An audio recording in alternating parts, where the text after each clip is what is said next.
Irgendwie sind Smartphones langweilig geworden. Hier eine echte Innovation. Heute testen wir das T-Phone 3 der Deutschen Telekom, das sogenannte KI-Phone. Und damit herzlich willkommen zu einer neuen Folge von Tim testet.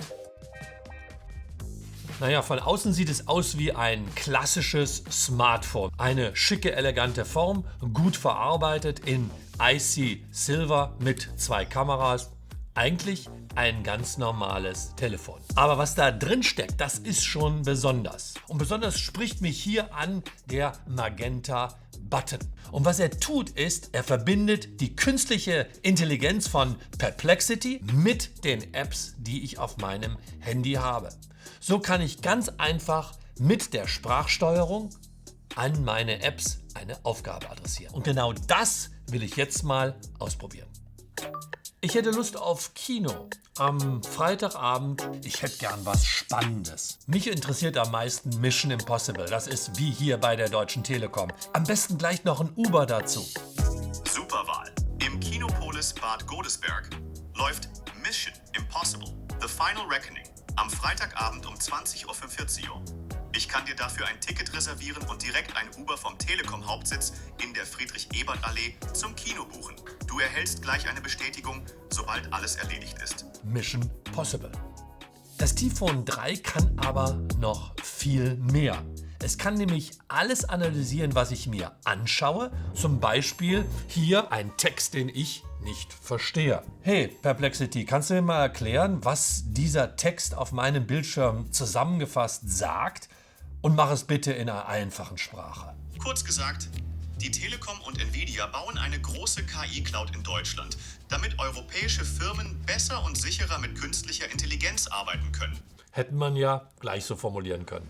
Eine nette Funktion ist übrigens auch das von PixArt unterstützte Erstellen von Avataren oder der Verfremdung von Bildern. Ich mache das einfach mal.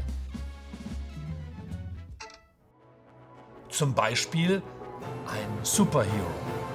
Wollte immer schon mal ein Superheld sein. Es kann natürlich auf alle Sprachbefehle auch entsprechend eine Antwort geben. Zum Beispiel, schreibe mir ein lustiges, humorvolles Gedicht über den Glasfaserausbau in Deutschland. Im Land der Dichter, Denker, Taten wird Glasfaser gern auf später vertagt.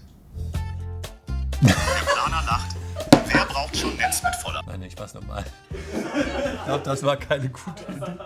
Schreibe einen kurzen, lustigen Reim über den Glasfaserausbau der Deutschen Telekom in Deutschland. Die Telekom gräbt fleißig Schlitze, verlegt Glasfaser, macht keine Witze. Ob Stadt, ob Land, es geht voran. Bald kommt das Gigabit zu jedermann. Super. Das T-Phone 3 hat die Deutsche Telekom zusammen mit Perplexity entwickelt. Perplexity ist eines der erfolgreichsten Startups dieser Welt. Es ist extrem präzise, weil es mehrere Large Language Modelle benutzt. Es gibt immer die Quellenangabe an und es ist keine Suchmaschine, sondern es ist eine Antwortmaschine. Würde ich im Markt Perplexity Pro für 18 Monate kaufen, wären das 360 €. Das Gerät inklusive der Nutzung von Perplexity kostet aber nur 149 €. Da brauche ich gar keine künstliche Intelligenz oder einen Taschenrechner, um zu sehen, dass das ein super Angebot ist. Kommen wir zum Fazit. Natürlich bin ich bei einem Produkt der Deutschen Telekom nicht ganz objektiv. Aber ich versuche es zumindest. Was sind die Schwächen? Zum einen würde ich mir wünschen, dass das Endgerät vielleicht noch mit einer Zoom- oder mit einer Weitwinkelkamera zusätzliche Kamerafunktionalitäten hätte. Gleichzeitig funktionieren Prompts großartig, aber komplexe Prompts, die mehrere Apps berücksichtigen, das ist noch für das Gerät eine Herausforderung. Hardwaretechnisch ist das Gerät grundsolide. Die Verarbeitung, das Design absolut marktüblich. Der Prozessor ein Snapdragon 6, kein Ferrari, aber ein ganz grundsolider Golf. Was mich bei dem Gerät überzeugt: Erstens ein 120 Hertz HD Bildschirm, 6,6 Zoll. Das ist super Bildqualität. Darauf PixArt, ein Bildbearbeitungstool, was in die Kamera integriert ist und künstliche Intelligenz nutzt. Drittens die KI-Integration mit Perplexity. einmalig in der Industrie, findet man so nirgendwo. Künstliche Intelligenz soll für jeden nutzbar sein. Und deswegen muss das Gerät auch günstig sein. So demokratisieren wir künstliche Intelligenz für jeden und genau das ist die Idee hinter diesem Gerät und ich glaube, das kann gut funktionieren. Probiert es einfach mal aus, guckt in die Zukunft und bleibt optimistisch.